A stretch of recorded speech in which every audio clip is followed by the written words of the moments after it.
Hello, I'm Jumshed. Welcome back to my channel, Moko English. I'm here to help you master SSC and other competitive exams. Today we are going to discuss interrogative. Interrogatives play a vital role in these exams, and interrogation is the topic for today. Interrogation is marked by certain features on the syntax of the English language. English language marks the interrogation by the preposing of the operator in the main clause. The interrogatives in English are of polar interrogatives, open interrogatives, and alternative interrogatives. Polar, alternatives, and open interrogatives have their distinctive features in the language. Open interrogatives are marked by the presence of certain words such as what, which, why, how long, how much, etc., where, when. But the polar question are found simply by placing the operator before the subject.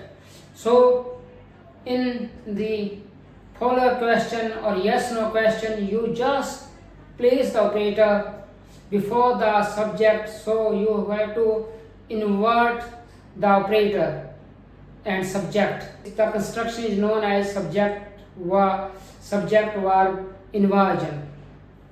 We have to put the operator from behind the subject to the initial position of the subject. So, interrogatives of the English language are of polar, open, and alternative.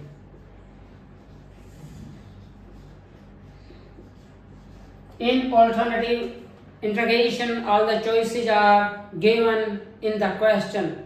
Would you like tea or coffee? Here there are two choices which are themselves present in the sentence. But open questions are represented by certain interrogative words such as what, why, which, when, where. So in open question we have to use certain interrogative words, and these interrogative words are always placed at the beginning of the clause. So whenever the main clause question is there, we have to prepose the operator also. So operator is inverted along the interrogative words, and interrogative words is placed first, after that comes the auxiliary, after that subject. So the sequence is first of all interrogative words, open interrogative words, then auxiliary or helping verb, first helping verb, and afterwards lies the subject. And polar question, we simply invert the verb subject verb order, and verb is placed, first operator is placed before the subject. So it is also called yes no question. It is also called yes no question since the answers are yes or no. After making me wait for the two agonizing hours, the great man called me in and asked me, what do I want? After making me wait, 2 घंटे तक मुझे painfully wait करवाने के बाद, the great man called me, मुझे आमंत्रित किया, इन अंदर बुलाया, एंड आस्क्ड मी, और मुझसे कहा, what do I want? What do I want ask verb अपने बाद में एक इनडायरेक्ट ऑब्जेक्ट ले रहा है. इनडायरेक्ट ऑब्जेक्ट जो है वो रिसिपिएंट ऑफ द क्वेश्चन है, उसको क्वेश्चन पूछा जा रहा है. आस्क्ड मी, मुझसे क्वेश्चन पूछा जा रहा है. और जो इंट्रोगेटिव क्लॉज है जो व्हाट डू आई वांट, ये सबऑर्डिनेट है क्योंकि ये आस्क वर्ब के बाद आ रही है. आस्क वर्ब का कॉम्प्लीमेंट है. आस्क वर्ब अपने बाद में एक ऑब्जेक्ट ले रहा है और दूसरा WH इंट्रोगेटिव कॉम्प्लीमेंट ले रहा है. तो ये WH इंट्रोगेटिव कॉम्प्लीमेंट जब भी ये सबऑर्डिनेट पोजीशन पे होगा, ये मेन क्लॉज में नहीं होगा, तब इंग्लिश लैंग्वेज में रूल है कि जो इन्वर्जन है वो नहीं होता है, हेल्पिंग वर्ब सब्जेक्ट से पहले नहीं आती है। तो ये जब ये यहाँ पर डू नहीं आएगा, सब्जेक्ट आई है इंट्रोगेटिव क्लॉज का, यहाँ पर डू नहीं आएगा इससे पहले, और डू यहाँ पर जाके मर्ज हो जाएगा, क्योंकि ये प्रेजेंट सिंपल टेंस है। प्रेजेंट सिंपल टेंस में जो आई के साथ में मेरी वर्ब आती है वो SCS नहीं लगता है। अगर ऑपरेटर का इन्वर्जन नहीं हुआ है तो वांट हो जाएगी। तो जो सही आंसर है वो होगा व्हाट आई वांट, डू नहीं आएगा। डू को रिमूव कर देंगे यहाँ पर। डू में से जो भी अगर यहाँ पर डज होता तो यहाँ पर वांट्स हो जाता, परंतु यहाँ पर डू है आई के साथ में, आई के साथ हेल्पिंग वर्ब जो आती है डू आती है, और जो मेरा इन्वर्जन है डू नहीं होगा तो वांट आ जाएगा, व्हाट आई वांट, जो सही चॉइस है। क्योंकि सबऑर्डिनेट क्लॉज है, सबऑर्डिनेट क्लॉज में इन्वर्जन नहीं होता है, ऑपरेटर सब्जेक्ट से बाहर नहीं निकलता है, first helping verb, first auxiliary verb subject से बाहर नहीं जाती है। तो ये मेरा सबऑर्डिनेट क्लॉज का पैटर्न है। सेकंड क्वेश्चन है, you have been doing your homework regularly, क्योंकि ये इंट्रोगेटिव मार्क दिया हुआ है। इंट्रोगेटिव मार्क का मतलब है कि यहाँ पर मेरे पास जो स्ट्रक्चर है वो मैं यस नो क्वेश्चन है, पोलर क्वेश्चन है। पोलर क्वेश्चन का मतलब यस नो क्वेश्चन है, दो आंसर हो सकते हैं, यस या no. You have been doing your homework regularly, मैं पूछ रहा हूँ कि क्या अपना काम रेगुलरली कर रहे हैं, रेगुलरली होमवर्क कर रहे हैं अपना, तो यस नो क्वेश्चन है।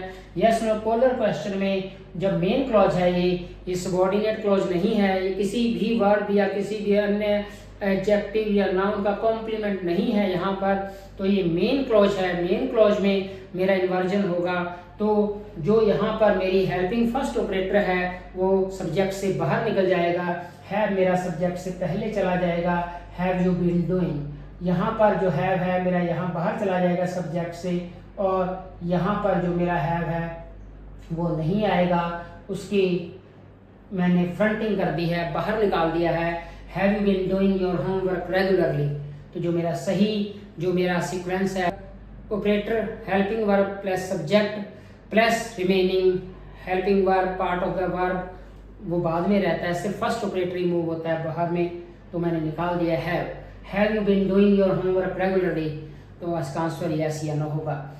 He asked me when could I finish the work. He asked me, जो asked मेरी है वो मेन, अगेन asked जो मेरी है मेन वर्ब है, टू कॉम्प्लीमेंट ले रही है ऊपर वाली की तरह, इंडिरेक्ट ऑब्जेक्ट और WH इंट्रोगेटिव क्वेश्चन। तो जो सबऑर्डिनेट क्लॉज है इसमें जैसे कि पहले बताया था कि सब्जेक्ट से पहले हेल्पिंग वर्ब नहीं निकलेगी, सब्जेक्ट के बाद ही रहेगी, इन सिटू रहेगी, अपनी पोजीशन पे रहेगी, आई कुड फिनिश हो जाएगा। तो ये सबऑर्डिनेट क्लॉज में ये रूल होता है कि जो मेरा हेल्पिंग वर्ब है ऑपरेटर है वो मूव नहीं करता है, यहाँ पर भी नहीं करेगा।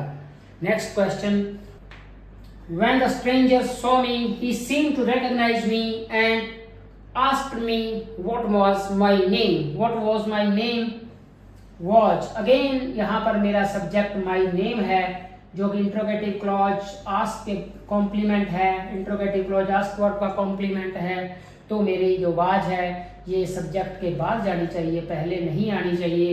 व्हाट माय नेम वाज, तो वाज मेरा सब्जेक्ट के बाद जाएगा, तो जो सही आंसर है व्हाट माय नेम वाज होगा, सब्जेक्ट के बाद जाएगी। हेल्पिंग वर्ब मेरी वाज, माय नेम वाज आएगा।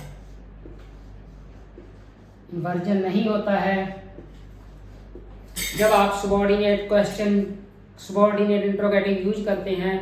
सबऑर्डिनेट अगर ओपन इंट्रोगेटिव है, चाहे वो क्लोज्ड इंट्रोगेटिव है, ये कभी भी यहाँ पर इंट्रोगेशन के समय इन्वर्जन नहीं होगा।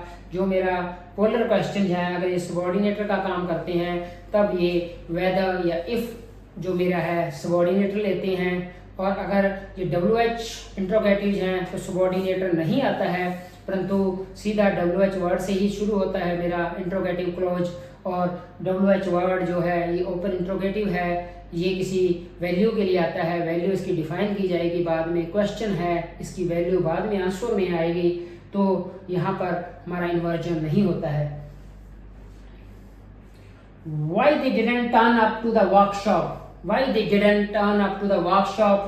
अगेन वाई, ये मेरा मेन क्लोज क्वेश्चन है। यहाँ पर मेरी पूरी जो क्लोज है, सेंटेंस है, वो इंट्रोगेशन में है, कोई सबॉर्डिनेट नहीं है, तो वाई सबसे पहले मेरा ओपन इंट्रोगेटिव आया है। Why they didn't turn up to the workshop, यहाँ पर दे सब्जेक्ट है, डिडंट टर्न ये मेरी हेल्पिंग वर्ब के बाद में जो वर्ब की फर्स्ट फॉर्म आई है, पास्ट सिंपल टेंस है, परंतु यहाँ पर क्योंकि ओपन इंट्रोगेटिव है, मेन क्लोज इंट्रोगेटिव जो ओपन इंट्रोगेटिव होते हैं उनमें जो भी मेरा ओपन इंट्रोगेटिव वर्ड्स है उसके जस्ट बाद में हेल्पिंग वर्ब आती है, तो वाई डिडंट, यहाँ पर ये डिडंट बाहर निकल जाएगा, वाई डिडंट यहाँ से हटकर यहाँ पर आ जाएगा, Y didn't they,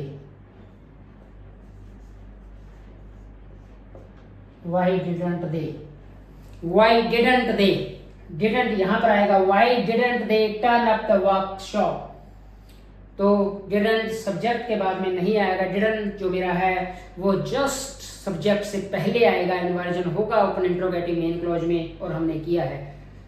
Henry asked his wife what had she prepared, ये बहुत ज़्यादा क्वेश्चन जाते हैं जो सबॉर्डिनेट आस्क के बाद में, सबॉर्डिनेट क्वेश्चन जो आते हैं, द ओपन इंट्रोगेटिव जो आस्क वर्ब के बाद में आते हैं, इनमें इन्वर्जन नहीं होता है, बार बार देख रहे हैं, ये भी वैसा ही क्वेश्चन है।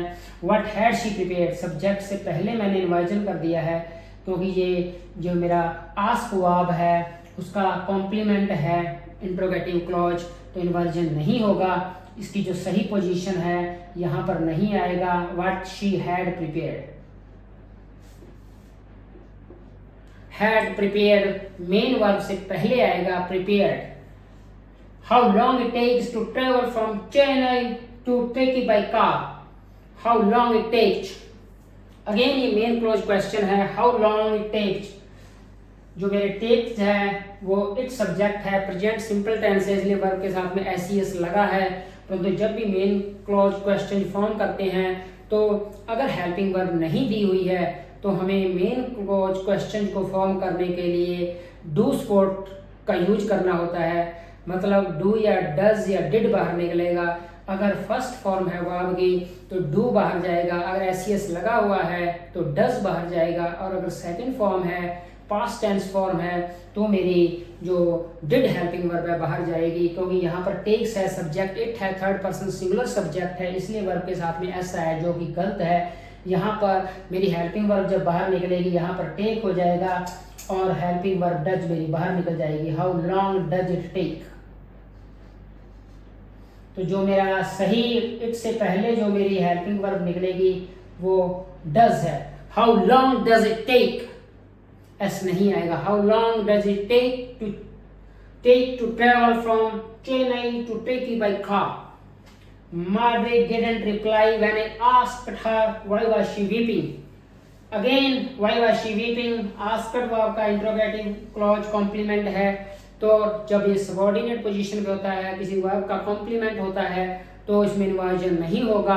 ये ओपन क्वेश्चन है, वाई रीजन पूछ रहा है, she why was she weeping, तो यहाँ पर ये मेरी वर्ब है वीपिंग, तो जो हेल्पिंग वर्ब है जो मेरी वॉच ये बाद में मूव कर जाएगी, यहाँ पर नहीं आएगी, वाई शी वॉज वीपिंग, यहाँ पर वॉज आएगा। तो जो भी आज के जो कुछ क्वेश्चंस थे उसमें पोलर क्वेश्चन और open interrogative main as well as subordinate questions ये हमने कवर किए हैं आज। ये जो क्वेश्चन है इंट्रोगेटिव जो हैं वो बहुत ज़्यादा इम्पोर्टेंस है इंग्लिश लैंग्वेज एग्जाम में, और ये फ्रिक्वेंटली ये क्वेश्चन रेज्ड किए जाते हैं। You can correct them if you apply certain rules on them, ये काफ़ी वेटेज रखते हैं कॉम्पिटिटिव एग्जाम्स में, सभी तरह के कॉम्पिटिटिव एग्जाम्स में। इंटरोगेशन जो है वो मेजर पार्ट है सभी कॉम्पिटिटिव एग्जाम्स का, और 3 तरह के बेसिकली इंटरोगेटिव जो क्लॉज हैं वो होते हैं, ओपन इंटरोगेटिव, फुल इंटरोगेटिव और ऑल्टरनेटिव इंटरोगेटिव। जो इंटरोगेटिव हैं वो 3 तरह के होते हैं, तो हमें जब भी इनको सही करना होता है तब बेसिकली जो फर्स्ट ऑपरेटर है, जब भी हम इंटरोगेटिव को देखते हैं तब देखते हैं कि फर्स्ट ऑपरेटर की पोजीशन क्या है। फर्स्ट ऑपरेटर की पोजीशन ही वेरिएबल होती है, बाद वाले जो भी ऑपरेटर्स हैं या लेक्सिकल वर्ब्स है उसकी पोजीशन मायने नहीं रखती है। और हमें देखना होता है कि सबॉर्डिनेट क्लोज क्वेश्चन हैं या मेन क्लोज क्वेश्चन हैं। अगर मेन क्लोज क्वेश्चन हैं तो इंट्रोगेटिव में मेरा इन्वर्जन होगा, जो मेरी हेल्पिंग वर्ब है, फर्स्ट ऑपरेटर है, वो मूव करेगा, बाहर निकलेगा, सब्जेक्ट से पहले आएगा। और अगर सबॉर्डिनेट क्लोज क्वेश्चन हैं, इंट्रोगेटिव किसी वर्ड का पार्ट है, किसी वर्ब का पार्ट है, वर्ब का कॉम्प्लीमेंट है, किसी एडजेक्टिव का कॉम्प्लीमेंट है, बाद में आ रहा है, मेन क्लोज नहीं है, तो इस तरह के इंट्रोगेटिव में मेरा इन्वर्जन नहीं होगा और जो हेल्पिंग वर्ब है वो जस्ट सब्जेक्ट के बाद आएगी, फर्स्ट ऑपरेटर मेरा सब्जेक्ट के बाद आएगा। Thanks for watching the video. I hope you really enjoyed the video. If you enjoyed it, please like, share and subscribe. Thank you very much again.